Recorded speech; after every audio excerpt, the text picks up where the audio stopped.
flagrante adultério. E na lei nos mandou Moisés que tais mulheres sejam apedrejadas. Tu, pois, que dizes? Feche os seus olhos. Senhor, continua falando conosco. Usa-me como um canal de bênção nesta hora, pelo poder do nome de Jesus. Você pode dizer amém? Bom, a Bíblia diz que nós devemos orar sem cessar, sim ou não? Se tem uma coisa que todos os cristãos precisam entender, é que a oração precisa fazer parte de sua vida. O cristão, ele precisa da oração, porque o Deus que nós servimos pede de nós relacionamento, e o relacionamento é mantido através do diálogo, da conversa, da proximidade. Mas a pergunta é: que tipo de relacionamento eu estou mantendo com Deus? Eu botei esse texto aqui antes de entrar no texto. Vou terminar no horário,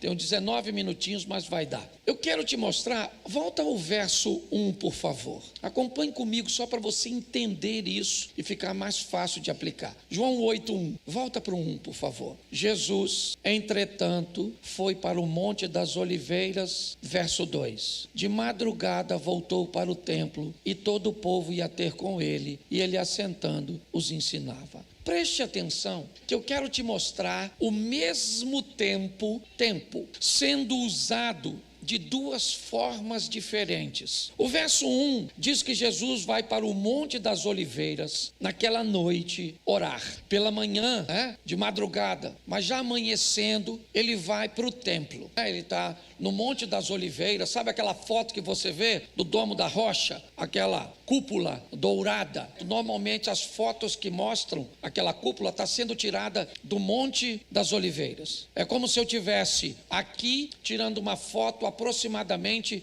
de algo que está na Ciferal. É mais ou menos, Monte das Oliveiras aqui, certo? O templo na Ciferal. Bom, Jesus está passando a noite ali e agora, ao amanhecer, ele vai para o templo. A questão é que o tempo que Jesus usa para estar ali é usado por todos, não necessariamente fazendo as mesmas coisas. No mesmo tempo em que Jesus está ali, uma mulher está cometendo adultério. Tá certo? Tem gente trabalhando, tem gente dormindo, tem gente orando como Jesus e tem gente adulterando. Tudo no mesmo tempo. Nós estamos aqui agora, o tempo está sendo o mesmo para todos. Alguns estão prestando atenção, outros não. Alguns estão com o celular, outros, certo? Ou seja, o tempo é para todos. Mas o que se faz com ele pode demonstrar o que teremos que fazer com nossas orações. É isso que eu quero alertar você hoje. Quando amanhece, amanhece para ela e para Jesus. E agora, ao amanhecer, ela precisa de uma ajuda que Jesus não precisa. Ela está exposta a uma vergonha que Jesus não está.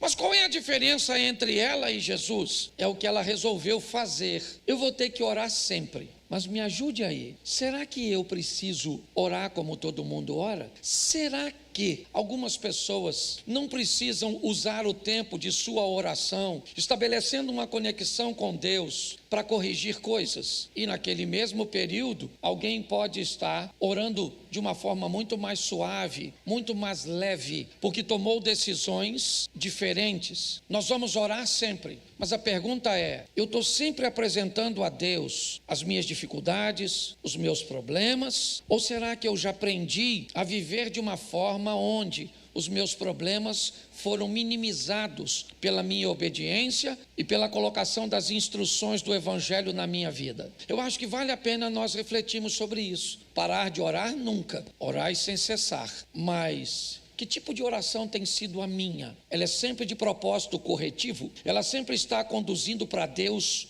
problemas? Eu sempre estou buscando os milagres? Então preste atenção, que se todas as vezes que alguém liga para mim ou busca conversar comigo, seu propósito é me pedir as coisas, este não é um relacionamento dos melhores e mais prazerosos. É muito legal quando você tem alguém que quer conversar com você, que quer bater um papo com você, não para te pedir alguma coisa, mas pela satisfação da sua presença, pelo prazer de sua amizade. Talvez por isso, muitos cultos têm recebido críticas severas na internet, por estar sempre estabelecido sobre este ambiente, onde as pessoas são clientes que passam a semana inteira cometendo erros e que vêm para a igreja, para que Deus estenda a sua misericórdia e conserte todos os erros que elas fizeram na parte financeira, com sua saúde, com seu casamento, com seus filhos. Então eu quero te mostrar hoje, neste culto de família, e já vou ler um texto falando de família,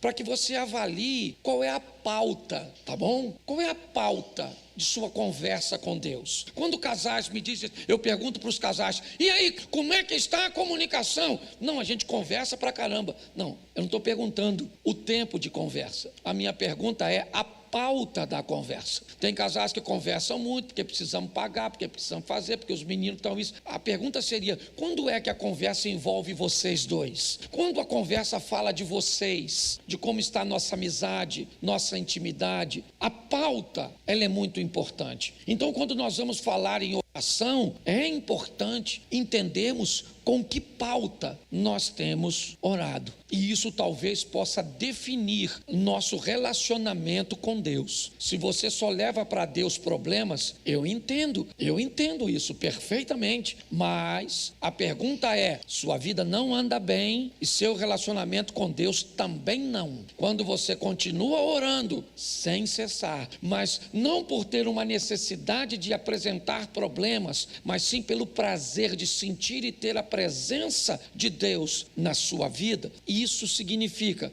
que sua vida está boa e seu relacionamento com Deus também. Como adquirir isso? Talvez seja a grande pergunta. Talvez nós consigamos, em meio ao deserto, descobrir essa fonte. Então vale a pena olhar numa família, que eu só quero fazer uma introdução e depois vocês leiam em casa. Mas agora sim, segundo o livro dos Reis, capítulo 4, verso 8. Coloca na tela. Certo dia, passou Eliseu por Sunem, onde se achava uma mulher rica, a qual o constrangeu a comer pão. Daí, todas as vezes que passava por lá, entrava para comer. Ela disse ao seu marido, vejo que este que passa sempre por nós, repita sempre por nós, isso, é santo homem de Deus. Façamos-lhes, pois, em cima um pequeno quarto, obra de pedreiro, e ponhamos nele uma cama, uma mesa, uma cadeira e um candeeiro. Quando ele vier à nossa casa, retirar-se-á para ali. Um dia, vindo Eliseu para ali, retirou-se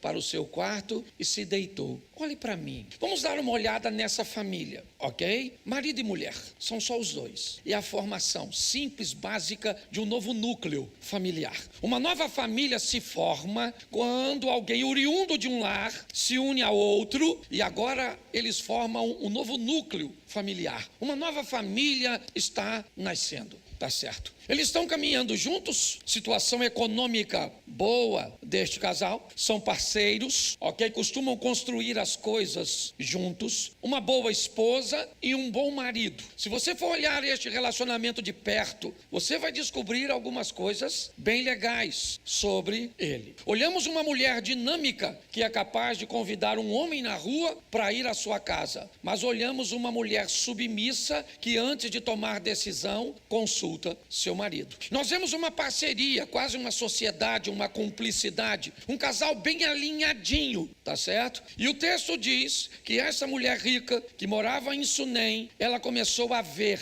num homem que passa próximo à casa dela, a possibilidade dele ser um homem de Deus. Ela está avaliando, é isso, ela avalia, e ela então, ao observar Eliseu, ela viu em Eliseu características, postura, posicionamento, que dava a ele a condição de ir até a casa dela para uma análise um pouco mais minuciosa, ok? Se você conhece um pouquinho da cultura judaica, você sabe, certo? Como eles olham para quem frequenta a sua casa, ok? Quando você vê, por exemplo, uma passagem bíblica onde alguém chega numa casa e pede água e alguém dá leite, é porque essa pessoa na cultura está recebendo algo para beber que indica indica que ela não é bem-vinda na casa. Eles são extremamente seletivos. Se forem fazer negócios, não gostam de ser vistos sentado à mesa com qualquer um. Principalmente os mais ortodoxos, eles têm uma visão: se eu me sento na mesa com você, Lucas,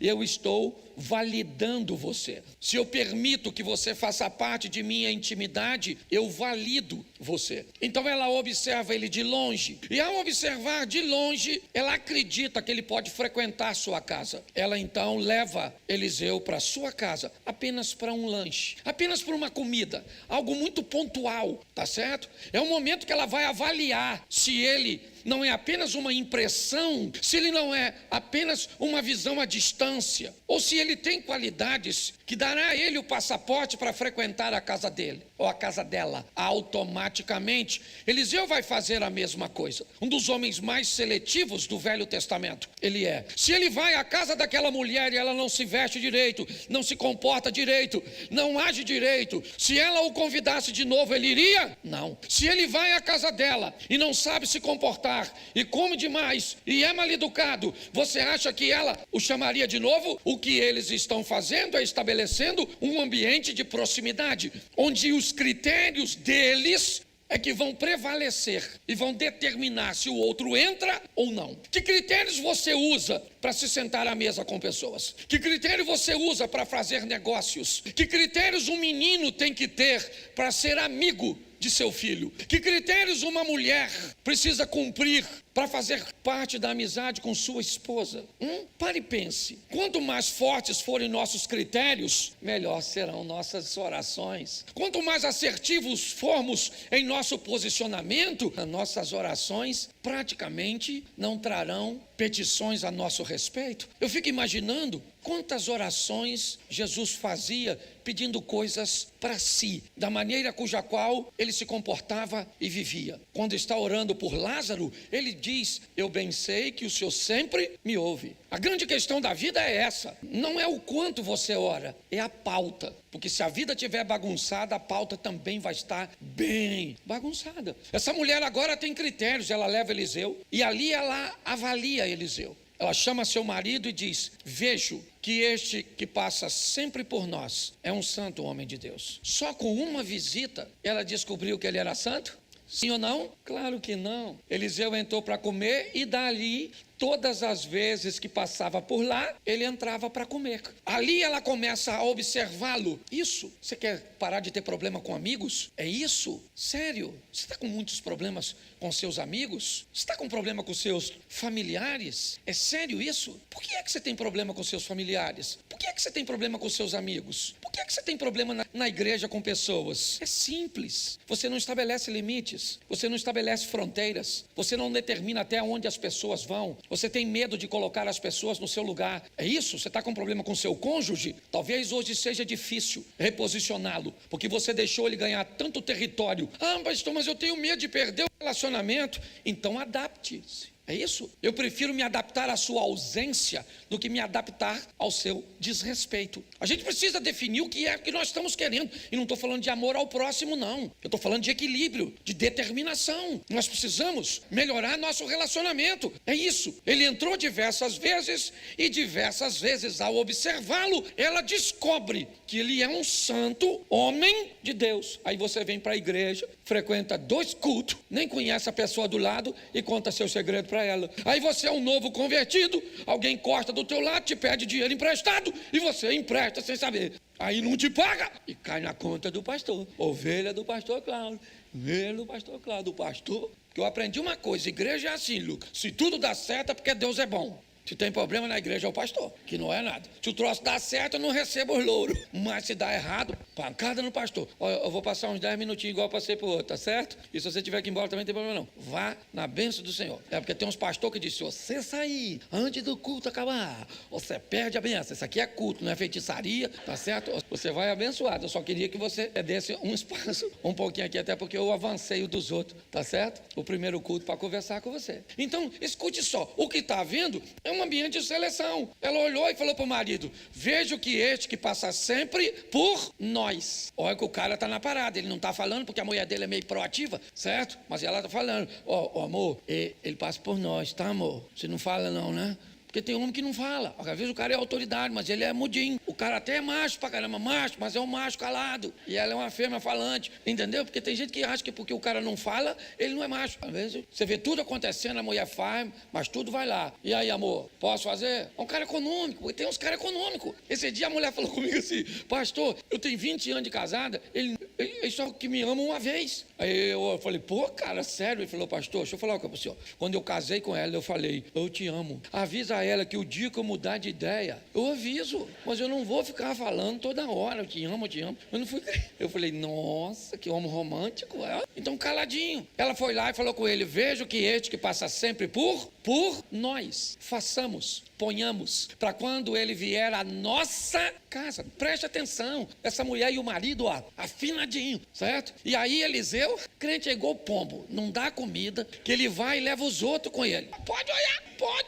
Não estou falando, não. Estou brincando porque é ele, tá certo? E nós somos assim, nós gostamos de comer junto, nós somos discípulos de Jesus, sim ou não? Então Jesus, você pode ver, Jesus fazia milagre de multiplicação dos pães, mas no final ele fazia igual o crente. Vão levar? Mas não era assim. Nós estamos seguindo a risca. Então preste atenção. O que houve foi uma afinidade entre eles. Depois de uma boa avaliar, é isso que nós temos que entender. Nós estamos levando a nossa vida, sabe? De qualquer jeito. Aí toda hora é um problema com a sogra, é um problema com isso, é um problema com aquilo, é um problema com o outro. Tem um irmão na igreja que tem um problema, e tem um problema com isso, tem um problema com aquilo, cheio de problema. Aí sabe o que as pessoas fazem? Cria bicho, troca a pessoa por bicho. E bota nome de pessoa em bicho, eu já falei isso aqui. Pode ver, a pessoa não quer ninguém, mas pega um gato e bota Roberto. Se não gosta de gente, e outra coisa você tem que aprender, eu vou falar isso aqui mesmo. Esse dia tinha uma mulher aqui na igreja, que estava depressiva porque a cachorra morreu. Não queria comer, não queria tomar banho, o casamento estava até acabando, porque uma cachorra morreu. Pastor, o senhor é insensível, não sou insensível nada. Agora quem vai pegar um cachorro para criar, precisa saber de antemão que cachorro vive menos que nós. Vai morrer primeiro. Se você não está preparado para criar um cachorro para morrer, você arruma uma tartaruga. Aí vive 150 anos, você morre primeiro. Então você vai amar o cãozinho, sim ou não? Sim ou não? Vai cuidar dele, vai ser um excelente companheiro, sim ou não? Isso. Mas você sabe que pode morrer. Um cachorro com 20 anos já é um idoso. Aí o meu cachorro morreu, pastor. Não sei o que vai ser da minha vida. Pega outro. A mulher, sabe o que a mulher falou comigo quando eu falei isso? Pastor, o senhor é insensível. Meu cachorro só falta falar. Falei, nossa, uma diferença tão pequena para o ser humano, a fala. Perguntei a ela, será que a senhora não se dá bem com o seu cachorro? Não é exatamente porque ele não fala? Pensa num cachorro que falasse assim, olha, troca essa ração que eu tô com azia danada. Você não queria mais. Pessoas despreparadas para a vida. E é isso que está causando tumulto, sabe? Então eu gosto disso aqui. Vamos voltar para o texto. Não, já fui para os pets. Escute só. Você olha aqui o que tem agora. O que tem é uma mulher firme do lado de um homem firme, vivendo muito bem, sim ou não? Eles têm tudo o que querem? Sim ou não? Não. Eles têm filho? Tem filho? Mas eles são felizes? Sim ou não? Sim. Quando Eliseu chama a dona e falou assim, dona, a senhora não tem filho não, né? Ela falou, não tem não. Ela falou, mas eu sou feliz sem eu e meu marido, estamos juntos aí na parada, só nós dois, tá beleza. Gente bem, sabe, resolvida. Não dá para ter tudo na vida. Você queria ter um homem bonito e inteligente. Como é que tem? Esse troço não cabe no mesmo recipiente. Se é bonito e inteligente, não é homem, é mulher. São as fêmeas, agrega os dois adjetivos. Quer um homem bonito, abra a mão da inteligência. Quer um homem inteligente, abra a mão da beleza. O máximo que você pode achar é um feio, burro. Mas um bonito e inteligente, você não acha. Cuidado que você pode estar rindo de você ou do seu. Escute, pare e olhe para essa situação. O que eu vejo, uma casa coesa, certinha, firme. É isso. Eu fico imaginando que tipo de oração tinha essa mulher. Ela pedia dinheiro a Deus, sim ou não? Pedia um bom casamento, sim ou não? Pedia filho, sim ou não? Não! Suas orações estavam pautadas em agradecimento. Senhor, muito obrigado por aquilo que o Senhor nos deu. Temos recursos materiais, sim ou não? Temos um bom casamento, sim ou não? Temos saúde, sim ou não? Temos filhos, não? Não, porque não dá para ter tudo. Gente madura sabe que isso é impossível. Ninguém tem vida perfeita. É assim que funciona. Mas esse ambiente trouxe para a casa dela algo que ela não pediu. Ela não pediu. Ela estava bem sem filhos. É muito legal quando você ganha o que quer, mesmo sem precisar pedir. O nome disso é honra. Obediência é diferente de honra. O obediente é aquele que faz aquilo que foi determinado. Quem honra faz aquilo que sabe que o outro quer, mesmo que ele não tenha. Essa foi a diferença de Davi para Moisés. Moisés era um cara obediente. Faça um tabernáculo. E ele fez. Davi disse, moro na casa de cedro, a arca está numa tenda e eu quero fazer um templo. Deus disse a Natã: eu nunca pedi templo para ninguém. Davi vai oferecer a Deus aquilo que Deus não pediu. Essa mulher agora vai engravidar, não porque pediu, não porque tinha necessidade, não, ela queria. Lógico que ela queria. Era o sonho de toda mulher. Ela mesma diz: não brinca com a tua serva, não brinca. E ela ganhou um filho. Assim aconteceu. A minha proposta é deixar para mim e para você hoje uma vida mais suave. Pastor, o senhor está dizendo que se eu fizer tudo certo, vai dar tudo certo? Não, não é isso que eu estou dizendo. Eu estou dizendo que se você fizer tudo certo, você viverá o que disse Jesus: no mundo tereis, sim ou não, mas eu vim para que tenham e a tenham em. Então preste atenção, vamos botar os pingos nos is para ficar redondinho o nosso entendimento. Segundo a Bíblia, a minha vida, o prazer de viver, as vitórias serão muitas e os sofrimentos serão pontuais. É só isso. Quem vive de forma assertiva sofre muito menos em quantidade e em intensidade. Quem banaliza suas decisões e suas escolhas sofre muito mais em quantidade e muito mais em intensidade. É só isso. No final, vai morar todo mundo no céu. Eu acredito nisso. Com uma vida bem diferente aqui na terra. Você só precisa... Eu estou falando isso porque eu sou pastor. Isso não é mensagem de pregar na igreja dos outros, não. A verdade, essa é uma mensagem para eu pregar na igreja que eu sou pastor. Porque na igreja dos outros eu vou encontrar uma pessoa uma vez e nunca mais eu vejo essa pessoa.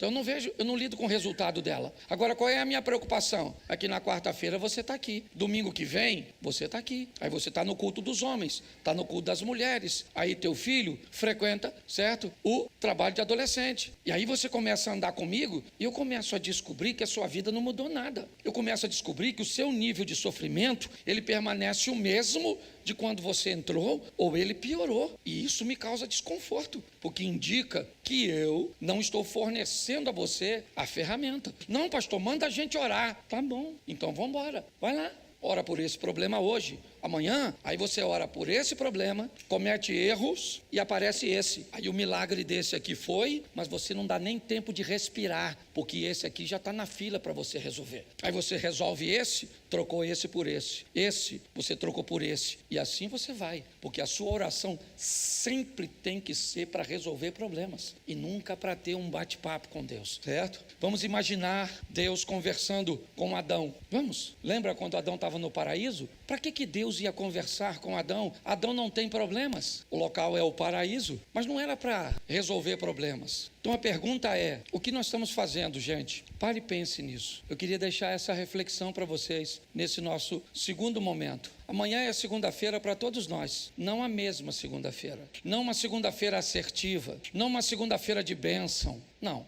Para todos, pode ser? Pode.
sunshine light, colors so bright, feeling right. Hop in my shoes, run into the day, sparkles in the air, come and play. Laughing and dancing, around we go, hearts are like fireflies aglow. Singing our song under the blue sky, holding hands high, you and I. This is my happy dream, like a sweet melody. We're flying so free. This is my happy dream, forever you and me, singing it in harmony. Smiles all around, everywhere we see. Jump in the puddle, joy is our key. Rainbow above, colors so bright. We shine in the day and into the night. Friends on my side, can't stop this fun. Sharing our secrets till the day is done. Sunsets and starry nights we chase, living our lives in this bright place. In this wonder world we made, every moment never fades. Holding tight to what